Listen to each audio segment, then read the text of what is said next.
বলিউডে নতুন করে আলোচনার কেন্দ্রবিন্দুতে উঠে এসেছেন শাহরুখ খান। কাজল ও টুইঙ্কেল খান্নার সঞ্চালনায় জনপ্রিয় talk show two much with Kajol and Twinkle এ এখনো পর্যন্ত দেখা যায়নি তাকে। আর এই অনুপস্থিতি ঘিরেই সোশ্যাল মিডিয়ায় চলছিল জোর আলোচনা। ভক্তদের প্রশ্ন, কেন যাচ্ছেন না শাহরুখ? শেষমেশ নীরবতা ভেঙে নিজেই জানালেন কারণ। বলিউড বাদশার সেই বক্তব্য মুহূর্তে ভাইরাল হয়ে যায় নেট দুনিয়ায়।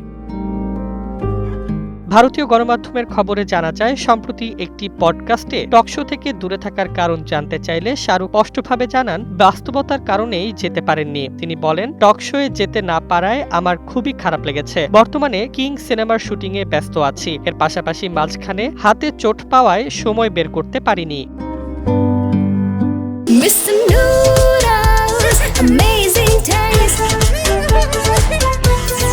কিং খান রসিকতার ছলেই যোগ করেন, আমি যেতে চেয়েছিলাম, কিন্তু ওদের শোয়ে এত খাবারের আয়োজন থাকে যে সেটা সামলানো কঠিন। এই মন্তব্যে হাস্যরস ছড়িয়ে পড়ে অনুষ্ঠানে।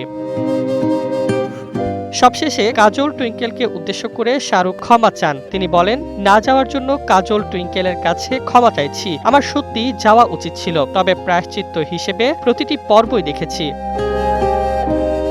এদিকে সম্প্রতি লন্ডনে শাহরুখ কাজল অভিনীত আইকনিক চলচ্চিত্র দিলওয়ালে দুলহানিয়া লে জায়েঙ্গের রাজ সিমরানের ব্রোঞ্জের মূর্তি উদ্বোধনকে ঘিরেও দুজনকে নিয়ে জোর আলোচনা চলছে। ডেস্ক রিপোর্ট, জয় জয় দিন।